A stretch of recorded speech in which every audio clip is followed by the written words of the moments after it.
turn to 2 Corinthians 12, if you will. 2 Corinthians 12. So we're entering into a new series, a new topic, and with it I figured we'd jump to the New Testament. For about the last 4 or 5 weeks, we've been spending quite a bit of time looking at David and his life and the highs and the lows, and how if we're going to remain a people after God's own heart, we need to realize that there are some things in us that are broken, that are weakened because of our humanity. And so I want to spend the next 3 weeks looking at this idea of being broken. And in doing so, we're going to jump to 2 Corinthians 12, and if we would, we're going to start in 9, even though we'll be covering verses 1 through 10. I want to jump to where we're going to be spending a majority of our time and kind of our theme verse, if you will. And in verse 9 it says, "But he said to me," talking about Christ saying this to Paul, "My grace is sufficient for you, for my power is made perfect in weakness. Therefore I will boast all the more gladly about my weaknesses, so that Christ's power may rest on me."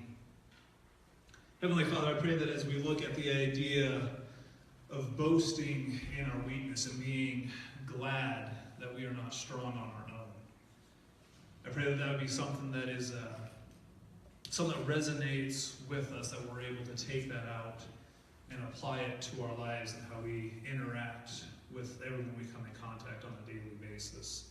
So Father, speak to us now. We ask this in your name. Amen.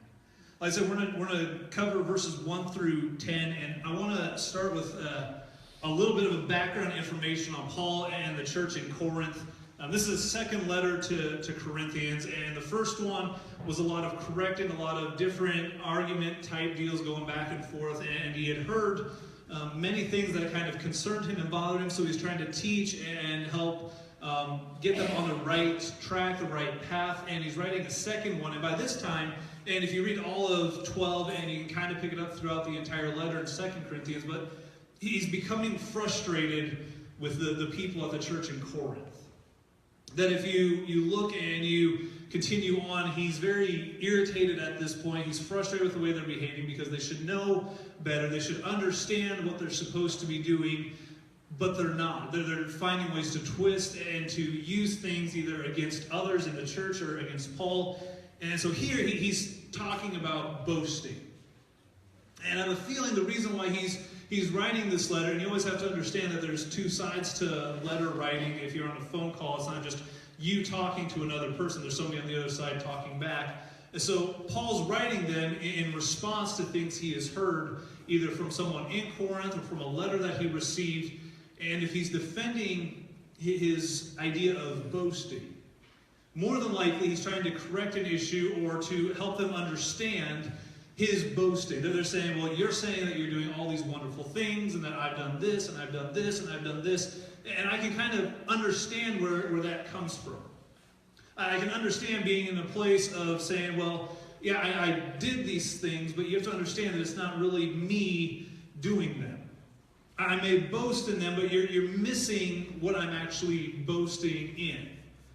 And I think there are things that we have in our life that we boast about, whether it's to others or ourselves, that we keep it in the back of our mind saying, yeah, I'm this pretty great, hot stuff kind of dude when it comes to, or dudette, I guess, guy, or whatever, that I can do that nobody else can. I go back to very early in my ministry as a youth pastor. People found out that I was pretty decent at golf to the point where I could help teach and change and correct and make them better golfers. And I didn't really think anything of it at the time. In the back of my mind, I always knew that I was better than most that I would play with, but I didn't think about it in those ways. But when you listen to those saying, yeah, you're pretty good, you should do this more and more, and you kind of get this bigger head, oh yeah, I can do this and be okay at it. And you begin to tell people, yeah, I'm pretty good at this, and I'm really good at this, and yeah, I'm better at this, and you find ways to change those boasting elements. And that's not what Paul is talking about. He's not talking about this escalation of, I know I'm better than you, and I know I can do this. He's saying, no, I'm boasting in Christ. More recently, one of the things that I've been going through and that God has been showing me that is kind of a weakness of mine that I really didn't picture as a weakness. If you don't know, have minor cases of OCD with certain things. Cleaning and making my bed, and my bedroom is kind of like a quarantine zone, like it's free from my OCD-ness, but everything else has to be in its own special little way. If you've been with me to set up chairs, you know I have a stick that helps measure out distances apart and make sure everything's in a row, and people sometimes mess with me in that. And what I thought was interesting, and I meant to mention this last week, is I was listening to a sermon, and the pastor was saying, you know, I have an OCD issue with chairs, but I found somebody in our church named Steve who helped me with that. He created his own stick so that he helped my OCD in setting up chairs. I thought, that is ironic. I have an OCD with chairs. I know at least one person named Steve in our church that would help with that. And so I was like, interesting. So I have minor OCD issues. But my weakness, and one of the things that I was realizing now is, a weakness of mine is I like doing too much. Because I know certain things can be done a certain way, and instead of teaching and training and handing those off, I try to take everything on in and of myself, saying only I can do this. Well, if I don't do it, it's not going to get done right. So it's that voice in the back of my head where one of those may have been this external boasting, telling people, yeah, I'm pretty good at golf.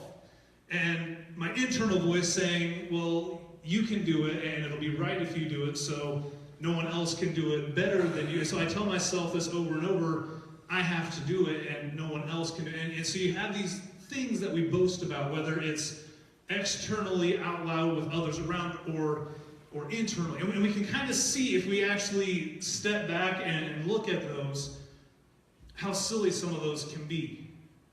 Because if I'm boasting about my golfing ability and how great I am at that, there are hundreds of professional golfers that would look at me and be like, yeah, you're a mess. You don't know what you're talking about. Like, let's go and get the facts straight. We'll go play 18 now. And I would be very humiliated, although it would be amazing to be able to spend 18 holes with some of them. They'd be like, yeah, never mind. Or in my head saying, well, only I can set up chairs in an OCD type pattern and no one else can. And you kind of hear those voices in the back of your head saying, yeah, that's kind of a messed up way of thinking.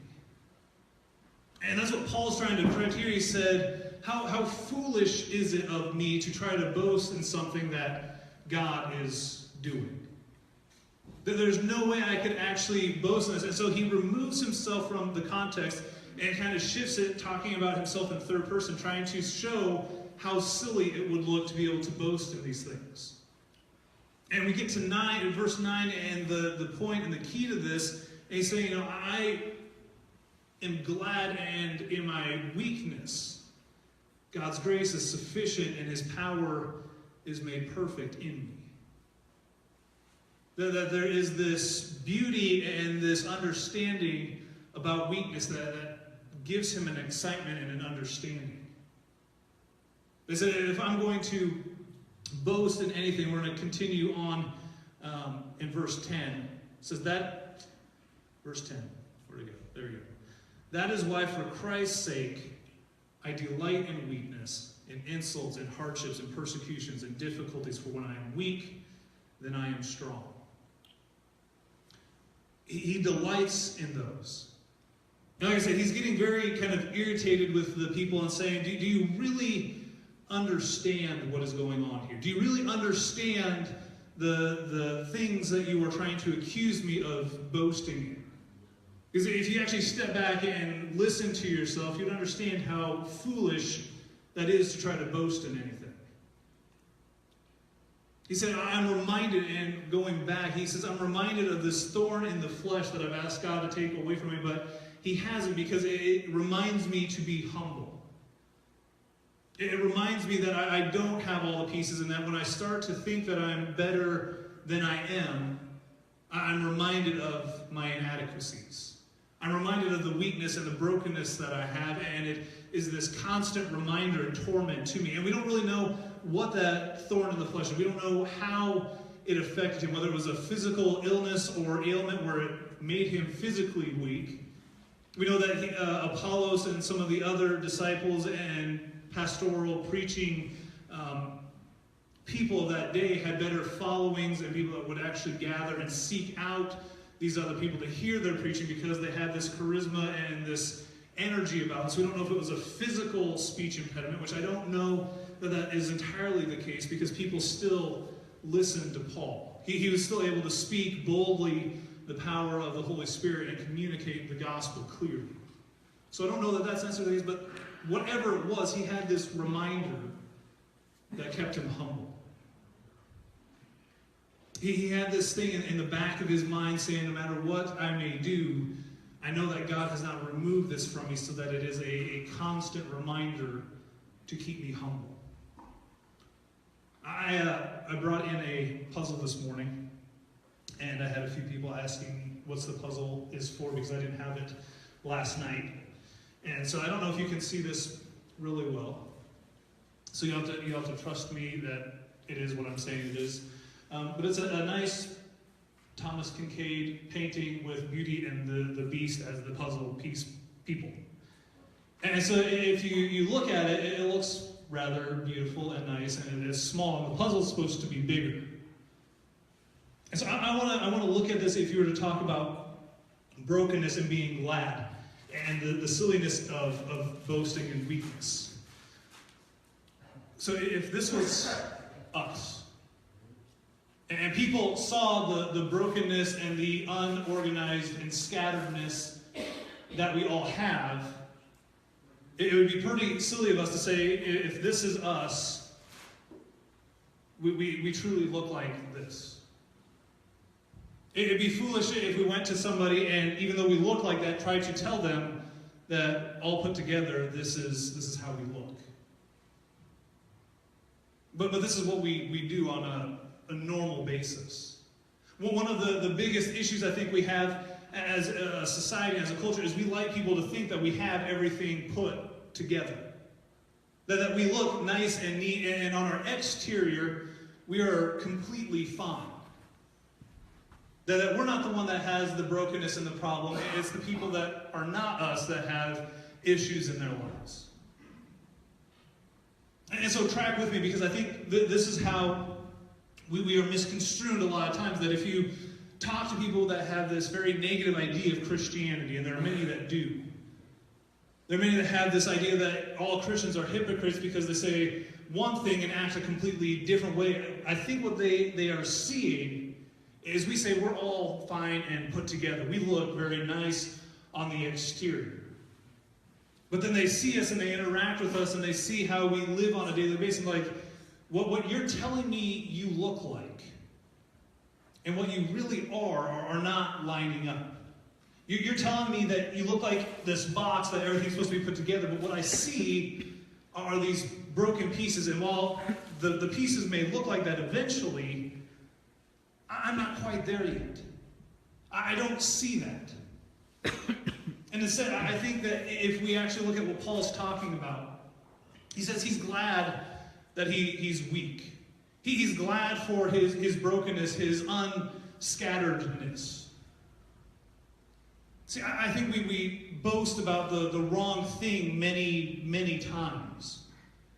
We try to boast and say, no, because of Christ, I'm all put together and I'm all right. And we look at what Paul's saying. He's like, no, I'm glad that I'm weak. I'm glad that I have the difficulties and the hardships and the insults and I experience persecution. Because when I'm weak and when I may be broken, then there's still hope for me. Because when I'm broken, it allows God to actually enter in and put those pieces together. You see, I think a lot of us, we live in this mentality where as long as I don't open my box, as long as I don't look at what's inside, I can say that I look really pretty. I'm fine. I have everything in control. And when that exterior gets broken, or when we see past the pretty box, we can see the pieces. And instead, I want us to see it as, no, I'm glad that I'm broken. And I think one of the biggest detriments to our spiritual health is the lie that we tell ourselves is that we're okay. We got everything figured out. Because the moment that we say, I'm good, I'm fine, I look like the picture, we start to remove that element of God being able to work in our lives. We remove the need for God to come in and intervene on our behalf. You look at some people in the Bible, and we spend a lot of time looking at David. And even in his greatest parts and his worst parts, he was able to see that need for God. He's able to see the need that he needed God to be able to go before him, and you can read his psalms and the prayers and the cries of his heart, where they're rejoicing or lamenting. He's always crying out for God to intervene. I look at Moses and his story of weakness, and he actively tried to back out of what God was presenting before him. God showed up to him and appeared to him and had a direct conversation through a bush that would never burn. It was on fire, and he looked around it trying to see what it was about this bush that continually kept fire. And when he realized who it was, and when God confronted him saying, you're standing on holy ground, for where I am, that place is holy. When he understood that it was the God Almighty speaking to him, he realized that he was in trouble, more or less, if you'll say that. Because now God was saying, I need you to go and lead my people out of Egypt. Well, if they don't like me, they're going to hate me because I wasn't one of them, and they're just not going to listen to me. If I go back and say that your God is speaking to me, what am I going to tell them who you are? I can't do this. I'm weak and I'm broken, and you can't possibly use me for this situation. So, well, I'll fix that. Tell them that I am sent you. Well, I can't speak really well. I have this speech impediment, and so how am I going to communicate the message if, I can't, my speech is broken. I'm weak in this area. I can't go and speak to one of the rulers and the head kingdoms of the time. You just can't expect me to do that. Well, fine, I'll give you your brother Aaron. He can speak while you need to go. Moses actively tried to back out of God's calling because of his weaknesses. And it was through his weaknesses that God said, okay, I will provide a way for you to speak to Pharaoh, to speak to the people. I will give you signs and do wondrous things through you so the people will know that it's not you, but it is I who sent you. Moses isn't the one that turned his rod into a snake or did the 10 plagues in Egypt. It was God that was able to do it. And I think that is the part where we're missing the most. It is we try to say so many times that Christ has made me so whole and so perfect that you need to look like me. And instead we need to be able to use our weaknesses to bring people in. What would it look like? And I think it would probably shatter the perspective of many people if you went up to them and said, yeah, this is my weakness. I'm a hopeless, broken person, but it's not me that's doing it. It's God putting those pieces together in me. What would it look like if you actually said to them, yeah, I don't have everything figured out. I still struggle with trying to do everything on my own. I don't actually trust people enough to be able to put them in those positions because I can do it better, and in reality, there are many people that could do it better than I am. But I've learned that when I actually let God take control, when I allow God to be able to use me and work through me, then I can find those pieces that I'm weak in being made whole. Where I may lack in one area, God strengthens that area so that I am completed. So if you look at the broken puzzle pieces and the areas that you may be missing, you can see how when we miss those, an exterior source, i.e. God, can reach in and begin to fill in those broken pieces or those missing pieces. But we have to admit to ourselves that we don't have everything put together. We have to see and step back from it and say, how foolish is it for me to think that I have it all together. That God is continually working in and through us and perfecting each and every area. Going back to verse 9, it says, "But he said to me, my grace is sufficient for you, for my power is made perfect in your weakness." It's in his weakness that he's able to find that strength. He moves on and says, "Therefore I'll boast all the more gladly about my weakness, so that Christ's power may rest on me." What is it that we actually choose to boast in? What is it that we are glad Christ is doing in us? Are we actually glad about our weakness? Are we glad about the end result? Are we glad that he's been able to reach in and redeem us from that situation? Are we glad that we are where we are today? Because, heaven forbid, we are using that to look down on other people. We may oftentimes say, I can see where you're at from up here because God has raised me. Instead of saying, I was where you were at one point. My weakness was in this area as well, but God was able to redeem and use that to bring me up. Let me show you what God did for me. One of the areas I stress when I have a discipleship meeting or in mentoring somebody and trying to get them to understand is I ask them for their testimony. How did you experience God come in and enter your life? How is it that you see God working in your life?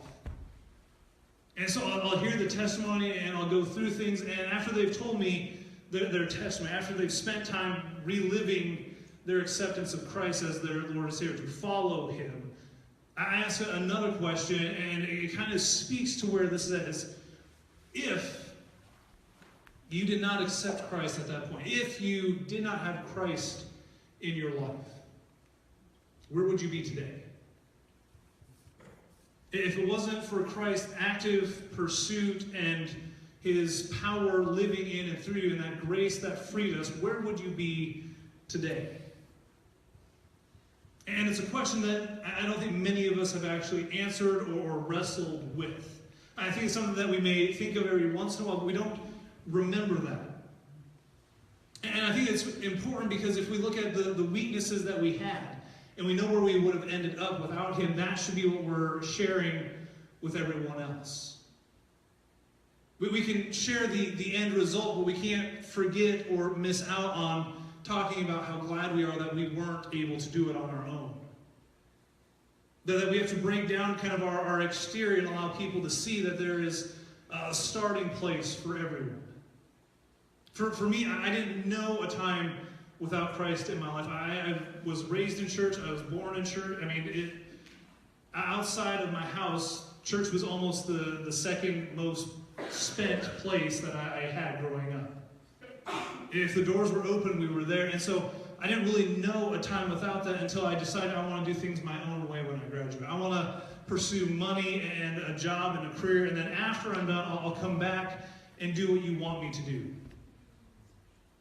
And if I would have stayed down that road, if Christ wouldn't have intervened 9 months into my rebellion and trying to do things my own way, I can look at the misery and the unhappiness and just the difficulty I had in that 9 months. And if I can extend that till the present time, I can see how my life would not have been this glad place.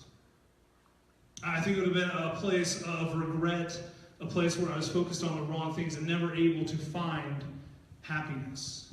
I look at some of the people that have taken that path that I grew up with and the things that they desire and they chase after, and I look at them and I can see how God saved me from some of the choices that they had made. Because more than likely, if I would have gone down that road, I would have been there with them. And so I can see the power that God has to be able to reach in and to put those pieces back into place, but you have to be in a place where you remember and allow yourself to be glad that you were weak so that he could fix those. Because when we think we have it all together, when we think we are done and there's nothing else that can be done to us, that we have the answer, that there's no one that can do anything better than us, we run that risk.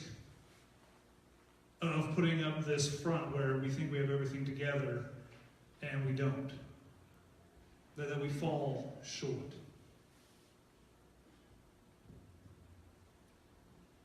In verse 10 it says, that's why for Christ's sake I delight in weakness. Do you actually find ways to delight in your weakness? It seems something very countercultural and counterproductive that we actually take delight in something that is not inherently a good thing.